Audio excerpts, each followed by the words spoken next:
Ever seen a UFO? However implausible they may be, the idea holds a powerful grip on our collective imagination. And UFOs raise fascinating questions, not just about what particular sightings might be, but also about the nature of space travel and communication across the universe. Answering those questions involves some incredible science. And so this month we ask, what have UFOs ever done for us?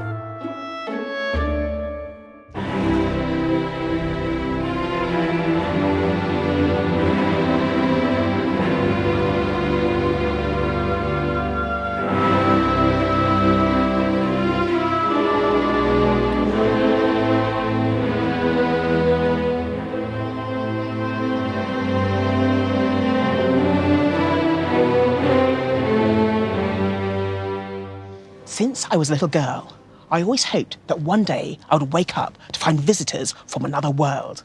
Sadly, I'm still waiting. I wish we could bring you the first interview with aliens, but instead, we're back here at the Jodrell Bank Observatory, a place long associated with the search for extraterrestrial intelligence, and somewhere which is famous for studying objects so strange that they were labelled as little green men. But this month is also a poignant reminder of how difficult space travel is.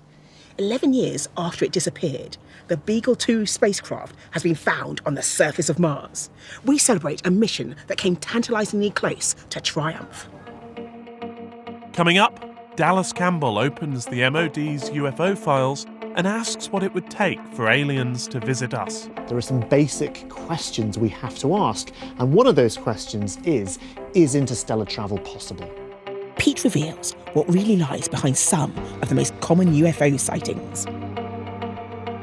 Plus, the unexpected radio signal that for a brief moment looked like it might just be communications from little green men. It was pulsing, which is not what a radio astronomer expects from the sky. The three little letters UFO conjures up all sorts of images in our minds and have led to countless controversies. Of course, when we talk about UFOs, we're talking about the idea of visitors from outer space. Although science doesn't preclude the existence of life elsewhere in the universe, scientists are extremely dubious about UFOs visiting us here on Earth. Despite this, sightings keep coming in thick and fast. We've asked Dallas Campbell to investigate what people are seeing and to find out why the probability of aliens visiting our planet is so unlikely.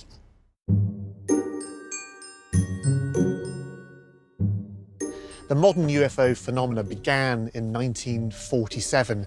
An American pilot, Kenneth Arnold, was flying above the Cascade Mountains in Washington state, where he described seeing 9 saucer-like objects flying as if they were being skimmed across the water. Since then, thousands of UFO sightings have been reported. Bright lights, mysterious dark shapes, and even the odd abduction. At the National Archives in South London, a wealth of these documented sightings are safely stored away. These are really exciting. These are the official X-Files documents, if you like. These are the MOD collated reports of unidentified flying objects. There's a great story of a whole load of school children who had seen an unidentified flying object and had written in to the Ministry of Defence, and all their letters are still here, and some of the children, in fact, had actually drawn pictures of what they'd seen. There's a letter here from the MOD, dated 1967, telling the children there were in fact low-flying aircraft in the area at the time.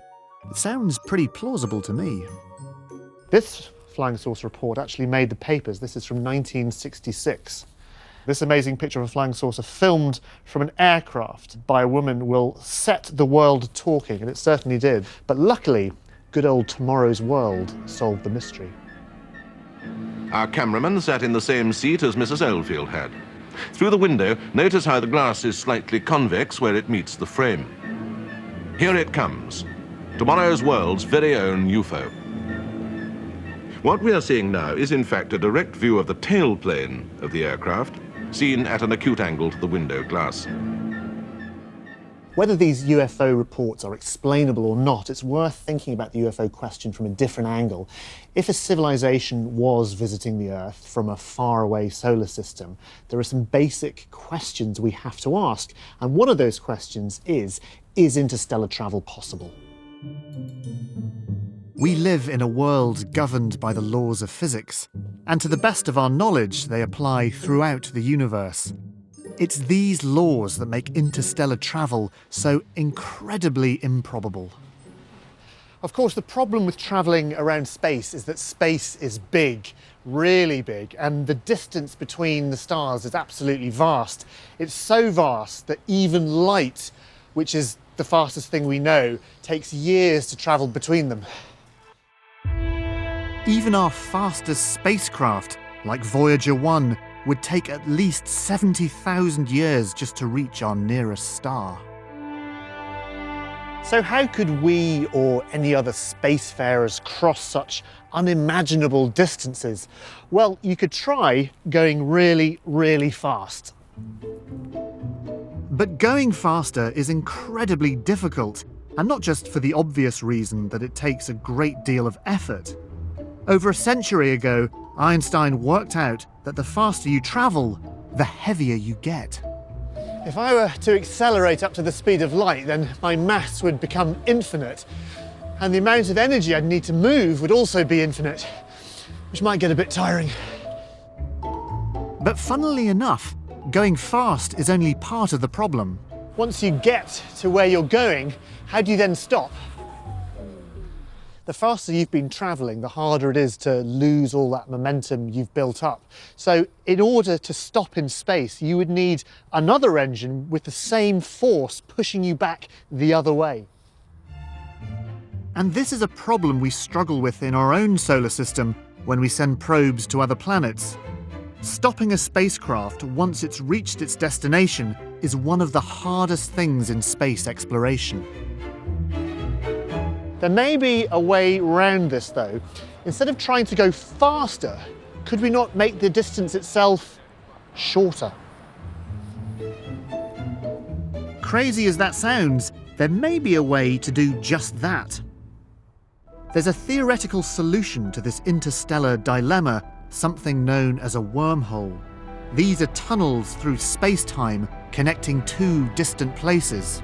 Cosmic shortcuts like this could hold the key to visiting other worlds.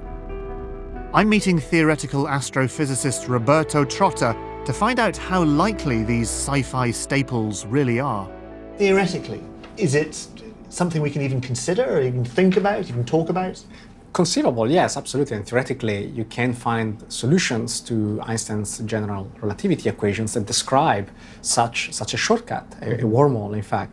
But you want to be able to go through it and possibly come back.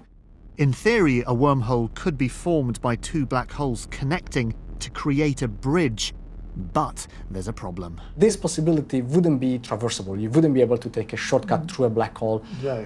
Because, well, first of all, practically, you'd be dead. It would probably hurt. It would hurt. Spaghettification terribly hurts. What do you call it? Spaghettification. Spaghettification, okay. When you get spaghettified by the tidal forces of gravity. Okay. And that's something you don't want to do, right? So in terms of if you instead want to engineer the wormhole of the kind that would allow you safe travel, you might possibly be able to use one that's already there, but even that is not guaranteed because a wormhole will need to have a large amount of negative energy, which is something we don't really know if it exists. But let me get this clear.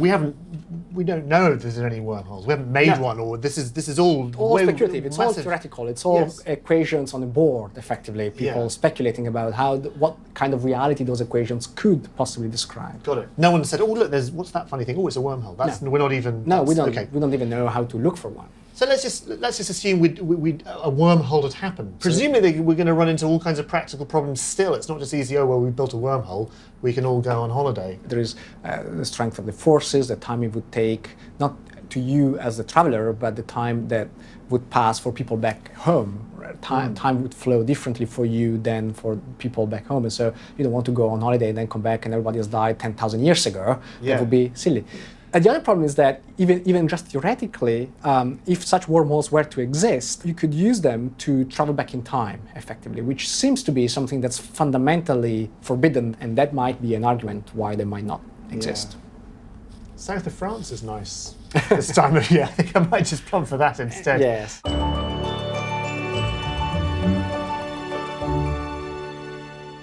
Even though the probability of finding aliens that have zipped across the universe to visit us is very small, there's still a possibility that they're out there.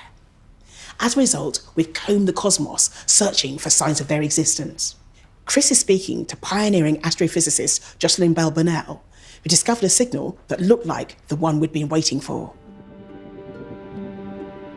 It had long been assumed that if an alien civilization tried to make contact with us, the signal they send would have some key characteristics. It would be in the radio part of the spectrum, as radio waves travel easily across the vastness of interstellar space. It would be persistent, not a one-off, and it would have a rapidly repeating pattern. This is exactly what was found in 1967. Jocelyn, we have to start by talking about this remarkable discovery that you made in Cambridge in the late 1960s. So what were radio telescopes like then? What were you using? Radio astronomy, at that stage we quite often built our own radio telescopes. 4.5 acres, lots and lots of wooden posts, looks a bit like a hop field, wires trailing along the top of the posts. 120 miles of wire and cable in that radio telescope. But it worked. And the output was primitive too. Yes, everything came out as hard copy. Moving pen over chart paper. Wiggle, wiggle, wiggle, wiggle, wiggle. 100 feet of chart paper every day. And in inspecting that vast amount of paper, you spotted something unusual. What flagged this particular signal as an interesting discovery? Well, it didn't look exactly like the quasars which I was meant to be looking at. It didn't look exactly like interference. It turned out to be a thing that was pulsing once every 1 1/3 seconds, which is not what a radio astronomer expects from the sky. It's regular and it's rapid. Stars can't turn on a sixpence. This thing was. What on earth is it? It's all the hallmarks of artificial, man-made interference, but it's coming from the same spot amongst the stars. And so it got this nickname, LGM-1 for Little Green Men. Was that a serious consideration at the time? I named it, and I have to say I now regret it. It wasn't serious, it was very much tongue-in-cheek. And we did check out whether it might be little green men, extraterrestrial civilizations, arguing that if it is, those little green men live on a planet that goes round their sun. And as the planet goes round their sun, some of the time it's coming towards you, the observer, and the pulses pile up closer, and sometimes it's moving away from you, and the pulses spread out. So I did a lot of careful monitoring of pulse arrival times, and we found one of these Doppler shifts, as it's called. But it was due to the motion of the Earth round the sun, because Doppler shift works for the Earth moving as well as the source of the radio waves moving. And so you'd successfully discovered that the Earth goes around the sun. We proved it, yes. Yep. So you had one of these things. Yeah. What happened next? It was about a month after we'd found the first one, and we had a meeting to discuss how to publish this. It's a real problem when you've got one example of a crazy result. And I remember that meeting because that night, looking at some chart recordings from a totally different bit of sky, saw a 1/4 inch of suspicious-looking signal. Pulse, pulse, pulse, pulse. This time 1 1/4 seconds apart. But clearly the same kind of thing, same family, totally different bit of the sky. And that was the eureka moment. The first one was just too darn worrying. These things turned out to be what we now call pulsars. Yep. So what do we know about pulsars? What are they? They're formed in supernova explosions. Part of that explosion is the collapse of the core. And a pulsar is a collapsed core, weighing about the same as the sun, but it's all squashed into a ball about 10 miles across. So really dense. My analogy for the density of a pulsar is you take a sewing thimble, you take the population of the globe, you jam the 7 billion people one by one, Carefully. hard, into this thimble. And when you got it full of 7 billion people, squashed, it weighs the same as if it were made of pulsar material. So it's really dense stuff. And the whole thing spins incredibly fast. Some of these things are spinning 700 times a second, really fast, scarily fast. And we see these as these very rapid pulsations. Yes, and incredibly regularly, because when you get 1,000 million tons of stuff spinning, it's very hard to make it change its spin, so that it's a clock. And indeed we make use of that these days. These things are clocks out in the galaxy, and we use them to check out Einstein's relativity. We should talk about another mystery, something that's been bothering radio astronomers recently, which are these things called fast radio bursts. Yeah. What do we know about them? Not a lot. They've been picked up by the pulsar people because they're short, sharp pulses and pretty strong. And I think the first thought was, oh, this is a freakishly large pulse from a pulsar. But actually, nothing ever comes from that bit of space again. For one of them, they had another 8 telescopes quickly slew to the position. X-ray telescopes, optical telescopes, more radio telescopes. There's nothing to be seen after the burst has happened. So there's a and that's it. It's fun we're still finding these things. Isn't it? And I think there'll be more as we do more of this short time duration, transient astronomy, which astronomers are really only getting into now. It's just beginning.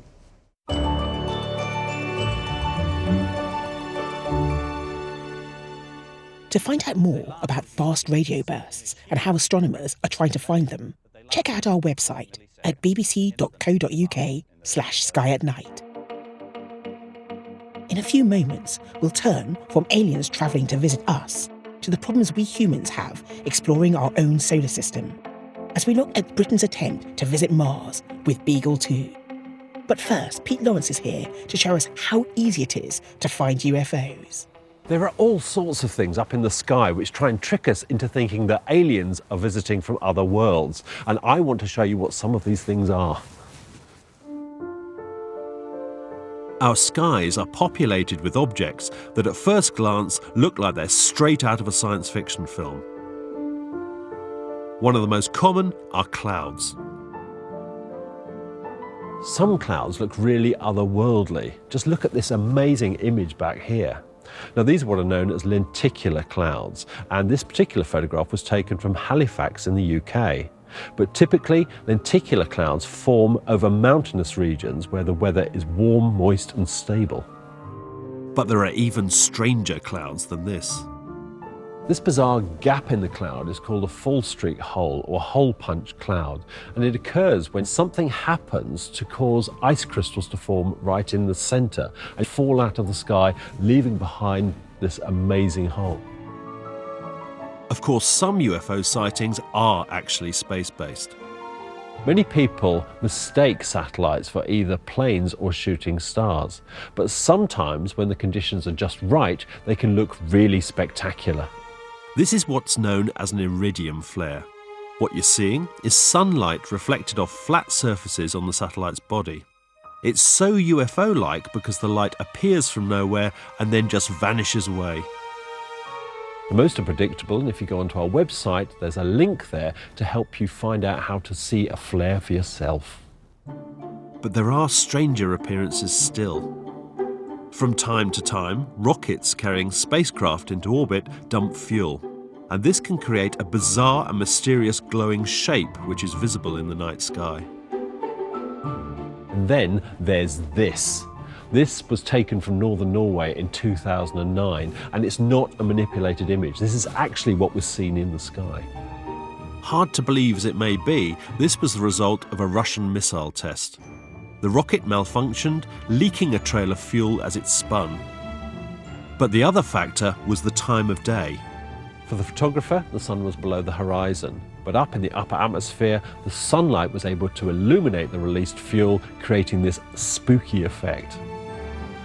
Finally, The celestial object that's most likely to be confused with the UFO has to be the planet Venus. Now, it might sound strange to think you could mistake a planet for a flying object, but Venus certainly seems to be able to pull off this trick. And there are apocryphal tales of pilots seeing Venus and thinking it's an oncoming aircraft.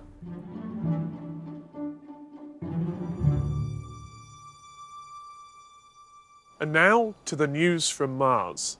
Beagle 2, the UK's first and only attempt at a Mars lander, has been missing, presumed destroyed for over 11 years. But now, a team using images from NASA's remarkable Mars Reconnaissance Orbiter think they've seen signs of Beagle safe on the surface.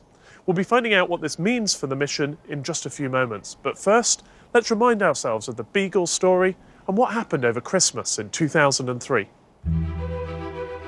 Beagle 2 was designed to sample the surface of Mars. The lander was the brainchild of Colin Pillinger, who believed passionately that Beagle could answer the big question, whether there was life on the red planet. There is every chance that there could be a niche on Mars where there is some kind of life. That's what Beagle intends to do, analyse the atmosphere, see if there is a trace of methane in the atmosphere, because if there is, it shouldn't be there unless there's biology constantly producing it. Beagle 2 was carried to Mars on board ESA's Mars Express, but strict weight restrictions and a firm deadline meant the tiny probe had to rely on a novel and untested landing system. It involved using a series of parachutes to slow the spacecraft in Mars's thin atmosphere, and then hoping that airbags could cushion its impact. The mission captured the public imagination. Cultural icons Blur recorded a call sign to be played when Beagle woke up, and Damien Hirst got involved, designing the colour calibration card. In late December 2003, Beagle 2 began its treacherous descent, with touchdown scheduled for early on Christmas Day. Colin and his team waited for the landing signal to come back, but none was received. On this mission, our faith has been unshakable that the mission would go ahead, and we've crossed lots of bridges to get this far, so we'll keep the unshakable faith until the point comes when we have to say it's no longer worth thinking about. Despite weeks of trying, contact was never established with the little spacecraft. The mission was branded a failure. ESA concluded that the landing system probably didn't work and that Beagle 2 had crashed into the surface. But Pillinger, the eternal optimist, didn't agree. I never ever believed that we'd crashed, and I certainly probably don't now. Sadly, Colin never lived to discover what happened to his spacecraft. He died in May last year. But now, we know. The latest images from Mars suggest that Beagle came closer to success than almost anyone had thought. And Maggie's talking to Jim Clement, who worked on the Beagle team. It's 11 years since Beagle 2 disappeared. How come we've found it now? The high-resolution camera on Mars Reconnaissance Orbiter has, over the years, been taking images of Mars, including about 11 or 12 overlapped across the landing ellipse of Beagle 2. And a number of those images are showing an artifact on the surface of Mars. The images appear to show a number of objects that scientists believe were the rear cover, parachute, and the lander itself. Even though it's just a few pixels wide, closer views appear to reveal the telltale shape of Beagle 2 and suggest that the spacecraft had begun to deploy its solar panels. So this is the first panel to come out, and this is covered about 80% with solar cells, which are glass. So very reflective. Very reflective. And then the next panel would be this one. And we think we're looking at something like that. And if this is the case, it radically changes our view of the mission's success. Well, it means that the entry, descent and landing system worked, that the lander survived impact onto the surface, that all the electronics absorbed that shock. So Beagle 2 was not lost after all. Not only did it successfully touch down on Mars, it also began to operate. So why have we heard nothing for over a decade? If we open these up now, you'll see. So underneath here is the antenna. Aha, yes. Okay, so if all the panels had had opened up as we see now, then the antenna would have been free to communicate, and then the mission would have been able to proceed. And so whilst we know where Beagle is now, there's no means of trying to restart it. There's no way of communicating with it. Yes. Even so, Beagle 2 still has a hold on us. There are other parts of the Beagle mission that were also a success.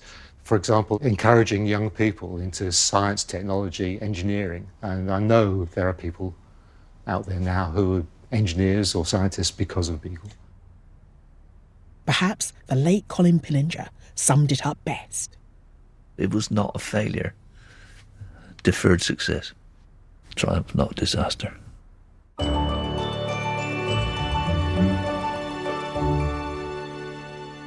Now, back to all things UFO. And if we're serious about finding aliens, we don't have to wait for them to come to us. We can look for them.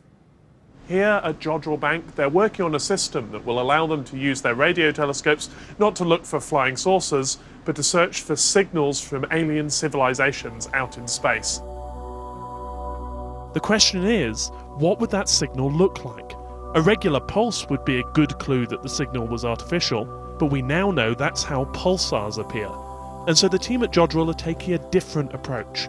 They want to hunt for radio emission that's confined to such a narrow frequency range that they have to be artificial. This is the live data coming in now off one of the telescopes. So what you're seeing basically is this is frequency in the radio spectrum. So like tuning your radio at home. You could tune to different frequencies along here. So there are signals there. Yep. So that's it. Aliens. So you could. We're done. People are communicating with us. If it was easy as that, that would be great. So what you've got to do really is tell the difference between things that are natural sources of radio emission and artificial sources. So we'd assume that the aliens are producing some sort of artificial radio emission. Natural sources of radio emission, like stars or planets, should emit across a broad range of frequencies, and that's what the Jodrell radio telescopes are used to picking up. But within this broad spectrum, there might just be a hidden signal. And so whilst the radio telescopes are scanning the sky looking for everyday phenomena, Tim is going to use the supercomputer here at Jodrell to scan data that's normally thrown away, hoping to find that telltale signal. What you'd be looking for is a sort of spike rising and falling in strength, and that would be like an on-off sort of message, if you like, or perhaps it drifts in frequency because of if it's coming from a planet, that planet could be orbiting a star, and that would give this regular Doppler shift. But it's like looking for the proverbial needle in a haystack. You know, if we go back to the earliest days of SETI, there was this paper produced by two guys, Cocconi and Morrison. There was a good line in there that really summarises the whole thing for SETI, which is that the probability of success is difficult to estimate, but if we never search, the chance of success is zero. Well, call us if the new programme finds we something. We will do, yeah. Absolutely. Good stuff. Good luck. That's it for this programme, and next month we take a break. Instead, standing in this very spot will be Brian Cox and Dara Bream with a return of Stargazing Live. They've got a packed series of programmes. I'll be there hunting supernovae, but the true highlight will be the solar eclipse that sweeps across the UK on the morning of March the 20th. For most of us, it will be a partial eclipse, but the Stargazing Live team are heading north to the Faroe Islands so that we can all witness the majesty of a total eclipse. We return after Easter on the 12th of April, celebrating 25 years of the Hubble Space Telescope. So in the meantime, get outside and get looking up. Good night.